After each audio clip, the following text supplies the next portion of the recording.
Assalamualaikum warahmatullahi wabarakatuh. Selamat pagi, salam sejahtera, Om Swastiastu, Namo Buddhaya, salam kebajikan.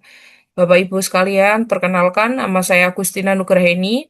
Pada kesempatan kali ini saya akan mempresentasikan terkait literatur review penelitian evaluatif pada mata kuliah metodologi penelitian. Penelitian pertama terkait dengan indikator keberhasilan dalam evaluasi program pendidikan. Jenis penelitian yang digunakan yaitu penelitian kualitatif deskriptif dengan tujuan penelitian mengidentifikasi indikator relevan dan terukur dalam menilai efektivitas program pendidikan.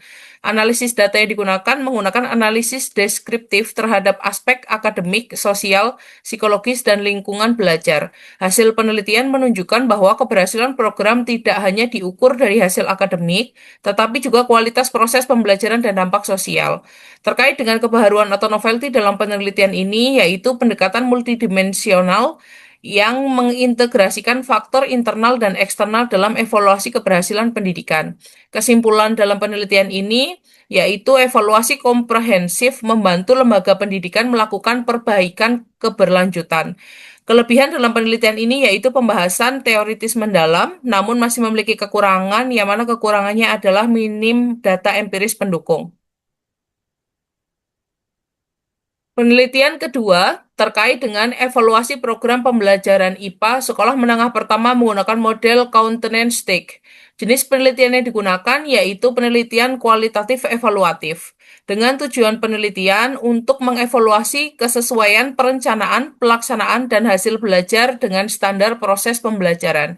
Analisis data yang digunakan menggunakan observasi, wawancara, dan dokumentasi dengan model stick. Hasil penelitian menunjukkan perencanaan dan pelaksanaan pembelajaran berada pada kategori cukup. Hasil belajar belum mencapai KKM. Terkait dengan kebaharuan atau novelty dalam penelitian ini, yaitu penerapan model STIC untuk melihat hubungan sebab akibat antar komponen pembelajaran. Kesimpulan dalam penelitian ini, rendahnya hasil belajar disebabkan kurang optimalnya perencanaan dan pelaksanaan pembelajaran. Kelebihan dan kekurangan dalam penelitian ini, kelebihannya penggunaan model evaluasi sistematis. Kekurangannya tidak disertai rekomendasi solusi konkret.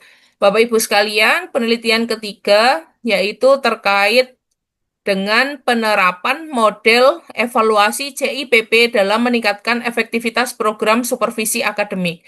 Jenis penelitian yang digunakan yaitu evaluatif deskriptif kualitatif, dengan tujuan penelitian untuk menilai efektivitas program supervisi akademik terhadap peningkatan kinerja guru dan mutu pembelajaran. Analisis data yang digunakan yaitu menggunakan model Miles and Haberman, ya, yang menggunakan reduksi, penyajian, dan kesimpulan. Hasil penelitian dalam penelitian ini, program supervisi akademik berjalan efektif dan berdampak positif terhadap kualitas pengajaran. Terkait dengan kebaharuan atau novelty dalam penelitian ini, penerapan model CIPP secara menyeluruh di tingkat sekolah dasar. Kesimpulan dalam penelitian ini yaitu evaluasi membantu kepala sekolah mengenali kekuatan dan kelemahan program supervisi. Kelebihannya, kajian empirisnya mendalam, namun masih memiliki kekurangan yaitu ruang lingkup hanya satu sekolah. Penelitian yang keempat yaitu terkait dengan evaluasi program pendidikan guru penggerak dalam meningkatkan pembelajaran berdiferensiasi. Jenis penelitian yang digunakan yaitu kualitatif fenomenologis. Tujuan penelitiannya yaitu untuk mengevaluasi efektivitas program guru penggerak dalam meningkatkan pembelajaran diferensiasi. Analisis data menggunakan observasi, wawancara, dan dokumentasi dengan model CIPP.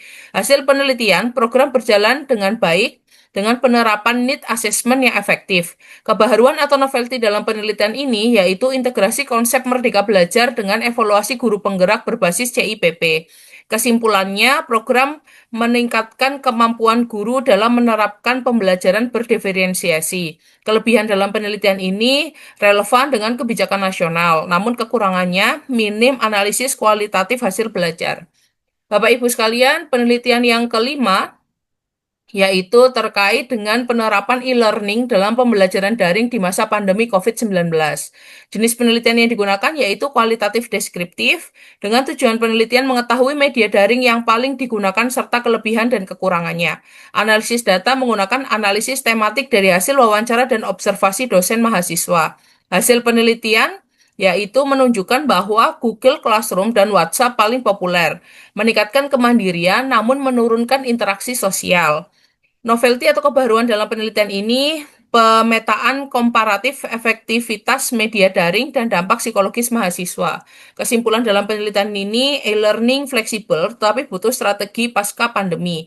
Kelebihannya yaitu identifikasi masalah jelas, namun kekurangannya kurang eksploratif solusi teknologi. Penelitian yang keenam terkait dengan evaluation of the implementation of MBKM curriculum using the CIPP models. Jenis penelitian kualitatif deskriptif. Tujuan penelitiannya untuk mengevaluasi konteks input, proses, dan produk implementasi kurikulum. Analisis dilakukan dengan wawancara, dokumentasi, dan studi literatur. Hasil penelitian pelaksanaan MBKM telah berjalan cukup baik, tetapi masih menghadapi kendala administratif dan kesiapan SDM. Kebaruan atau novelty-nya yaitu penerapan CIPP pada konteks evaluasi kurikulum MBKM berbasis studi program teknik informatika. Kesimpulannya yaitu penerapan MBKM efektif meningkatkan fleksibilitas belajar mahasiswa. Kelebihan dalam penelitian ini yaitu evaluasi sistematis terhadap tiap tahap CIPP, namun kekurangnya minimnya analisis kualitatif dampak terhadap capaian kompetensi mahasiswa. Bapak Ibu sekalian, penelitian yang selanjutnya atau yang ketujuh terkait dengan evaluasi pembelajaran mahasiswa di masa pandemi COVID-19. Jenis penelitian yang digunakan kualitatif deskriptif, tujuan penelitiannya mengetahui tingkat kepuasan mahasiswa dan efektivitas media pembelajaran daring. Analisis data menggunakan analisis deskriptif hasil kuesioner. Hasil penelitian, WhatsApp paling diminati. Pembelajaran daring cukup efektif, namun interaksi masih rendah. Kebaruan atau novelty dalam penelitian ini pengukuran kepuasan mahasiswa terhadap media sosial dalam pembelajaran daring. Kesimpulannya, pembelajaran daring efektif, tapi belum optimal karena kendala teknis. Kelebihan dalam penelitian ini data konkret dan nyata, namun kekurangannya sumber data terbatas dan generalisasi rendah. Bapak Ibu yang saya hormati, kemudian untuk penelitian yang kedelapan terkait dengan evaluasi pembelajaran online berbasis model pada mata kuliah sistem operasi. Jenis penelitiannya menggunakan penelitian deskriptif kualitatif dengan tujuan penelitian untuk menilai kemampuan dosen dan mahasiswa dalam menggunakan model serta aktivitas komunikasi di dalamnya. Analisis data menggunakan angket, wawancara, dan dokumentasi log sistem.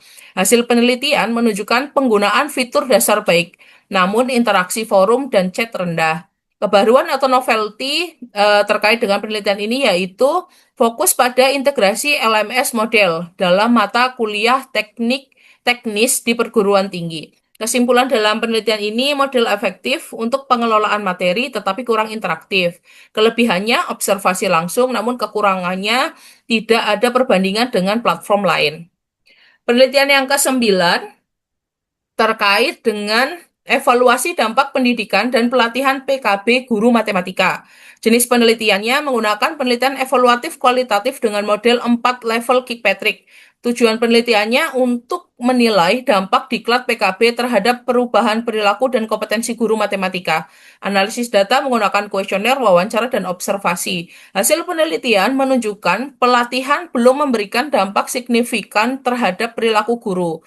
Kebaruan atau novelty dalam penelitian ini, pelatihan belum memberi dampak signifikan pada perilaku guru. Kesimpulannya, penerapan model Kirkpatrick pada level program peningkatan kompetensi guru. Kelebihannya evaluasi komprehensif, kekurangannya tidak diikuti strategi perbaikan aplikatif. Kemudian penelitian yang terakhir atau penelitian ke-10 terkait dengan Evaluation of Islam Education Teacher Training Implementation. Jenis penelitiannya yaitu penelitian kualitatif deskriptif evaluatif dengan model CIPP. Tujuan penelitiannya untuk menilai efektivitas pelatihan guru pendidikan Islam berdasarkan konteks input, proses, dan produk. Analisis data menggunakan evaluasi data pelatihan antar lembaga Indonesia-Brunei. Hasil penelitian, pelatihan berhasil di semua aspek dengan peningkatan signifikan kompetensi guru. Kebaruan atau novelty dalam penelitian ini, pendekatan evaluatif lintas lembaga dan lintas negara. Kesimpulannya, pelatihan efektif meningkatkan profesionalisme guru. Kelebihan dalam penelitian ini, model terstruktur dan kolaboratif, namun kekurangannya tidak ada analisis jangka panjang dampak pelatihan. Demikian Bapak Ibu sekalian presentasi yang dapat saya sampaikan. Apabila ada kekurangan, saya sampaikan permohonan maaf. Assalamualaikum warahmatullahi wabarakatuh.